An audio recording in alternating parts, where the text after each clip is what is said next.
Ibanjiwe-ke i-press briefing yanamhlanje. Amaphoyisa ase-KZN ayibambile uGopal la ichaze khona ukuthi lo wamlisa lo obizwa ngoJames Stewart obophe noma uvulela icala uGeneral Khumalo izolo police station sePitoli. Ubani bamazi kanjani?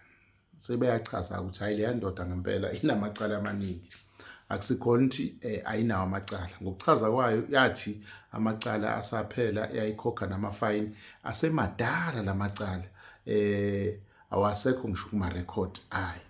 Sebeyachaza ukuthi hayi qamba amanga akhona la amacala futhi awawona u18 angaphezulu kwalokho.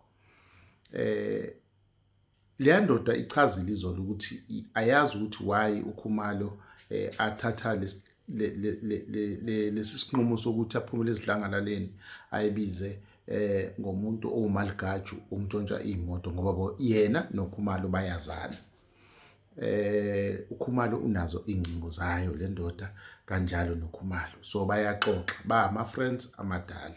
Sazi ke noma iqiniso lelo, kodwa ngokubufakazi bokaKhumalo uthi uKhumalo ubengayazi le ndoda le. Ingakho ubufakazi bakhe engekho sure ukuthi idlala yipi role lapha, ngabe iyibodyguard noma iyini. Ilaba ifune khona bayifuna ihistory yayo emva ukuthi beyibona ihamba kakhulu noSibiya. So kuyamangalisa ukuthi labo bantu bayazana, but angeke sikuphike lokho ibona bazanayo. Nayi indaba uthi ke uGopal kwi-press briefing yanamhlanje conductor amaphoyisa ase-KZN ithi leya ndoda akhona lamacala asamile kunane fine engaphezulu ku-150,000 angakayikhokhi neminyaka alengiselwe yona emihlanu. Futhi lawa amacala ingakho kuthiwa lilodwa ngoba awuhlobo olulodwa, kodwa aqedi nje lapho kuphela. Lawa amacala kunamanye okukhomba abantu ngezibhamu nawo ogqekeza, iyagqekeza ngisho ugqekeza leya ndoda leyo, ishaya ijalidi yajomba umjomba lo.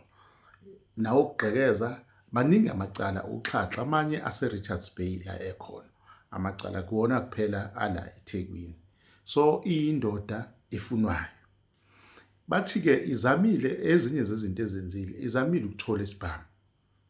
Angithi bathi bayibonile iphethe ibhamu ey'ndaweni ey'ningi yabonakala ivele nesibhamu.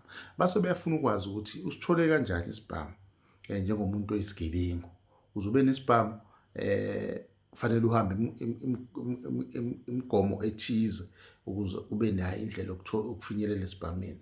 Bathe mabemcheck-a ukuthi sikhona yini isibhamu, okokuqala nje bathi was-aplayela isibhamu ngo-2015. 2015 u-aplayela isibhamu wabuye wakuhoxisa lokho. Waphinda futhi was-aplayela isibhamu.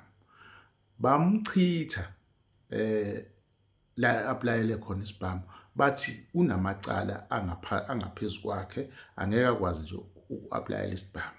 Futhi akanayo nento ekhombisa ukuthi ukulungela ukuphatha isibhamu abayibiza nge-competent test. Lento-ke isho ukuthi umuntu ophatha isibhamu akanayo ama-record abhedayo. Uyakwazi ukusebenzisa futhi uyakwazi nobungozi baso nokwenza ukuthi sibe safe singabi ingozi. Akanayo-ke leyo ncwadi. Leyo ncwadi efunekalayo ukuze ukwazi uku-aplayela ilayisensi wayengayiphethe naleyo ncwadi. So nesicelo sakhe saphuntsha kanjalo. Ngo-2022 phinde wasifaka futhi esinye isicelo sokuba nesibhamu, sokuthola isibhamu ngokusemthethweni eRichards Bay this time. Kodwa incwadi ye-competence uyithole eseyithole eGoli ngo-2022. Okulidele ekutheni agcine esethole nelicense ngo-2023.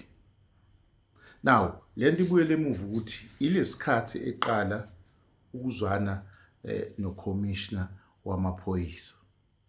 License uyithole eGoli ilesikhathi eqala ukujwayelana no-commissioner wamaphoyisa. Umuntu okufanele azivikele uyena okwazi ukuthi enze kube lula iphoyisa umuntu oyisigebengu umphundlaphundla efanele siwuvike siwumphakathi ukuthi akwazi ukuba nesibhamu esisemthethweni. Kunophenyo-ke elenziwayo kumaphoyisa amabili akwazi ukuthi akwenze kube lula lokho ukuthi akwazi ukuba nesibhamu. Obviously ayithunyiwe nawo lawo maphoyisa, kodwa-ke kunophenyo olungaphezulu kwawo.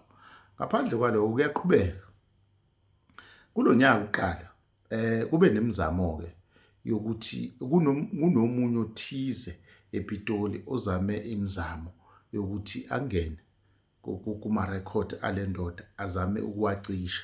Kwenzekile ke lokho ngenhlanhla, kodwa ke ngokusho kukaGopal awacishi owangempela. So kusho ukuthi leya ndoda yayingazi futhi bayayazi ngoba awungeni kuma computer kahulumeni ungasebenzisanga i-PEZAD number yakho.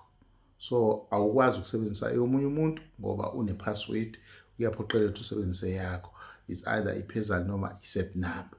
So bayamazi lo muntu lowana, bazi nesikhathi angena ngaso nosuku. Ingaleyo mthetho ke leyo, uma ngabe usuyifuna wona sekuyiyona efuna wena kuba nzima, ikusondeza eduze ngempela. Lo muntu bathe abanye bebaleka, yena amagundane lawa ade hambisana nawo ayabaleka manje, yena ukhetha ukuma egqumeni amemeza. Ayamfuna-ke manje abakaZidlodlo. Akupheli lapho, ama-license awaphethe futhi awamniki igunya lokuthi aphathe isibhamu sangempela. Ama-license awaphethe awezibhamu lezi zokudlala ama-games. Sesiwabone lapha kuma-Olympic abantu bephethe ibhamu. License ekunika igunya lokuthi usebenze ngaleyo ndlela yama-games. Kodwa leya ndoda yona ibonakala isiphethe ebudlangaleni isibhamu, ayinawo amaphepha yokuba i-security, ayinawo ngisho amaphepha akasira akunike igunya lokuthi iphathe isibhamu. But igarante ngento eyodwa, ithi mina ngisephaketheni likaShadrack Sibiya, ukhomishana noma usekela khomishana wamaphoyisa eSouth Africa yonke. Thank you.